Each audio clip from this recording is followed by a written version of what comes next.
Katika movie nitazungumzia movie ya Backroom. Backroom ni movie ya kutisha, pia ni movie ya kuchanganya kidogo. Kama hujaielewa hii movie, basi usijali, tupo wengi ambao hatujaielewa hii movie. Unajua ni kwa nini? Ni kwa sababu lengo la hii movie ni usielewe na ikuchanganye. Kwa hiyo kama uliangalia movie na ukasema hii movie mimi sielewi na unaona, basi ndo ujumbe wao umefika kwa staili hiyo.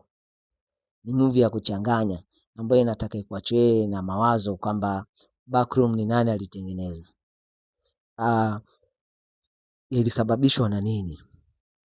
Je, yule jamaa alikuwa na mawazo, stressi ambayo sisi tulikuwa tunaangalia stressi zake, au alikuwa anaota?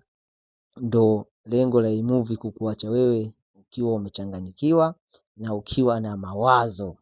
So hiyo ndo themes ya hii movie, inaitwa Backrooms.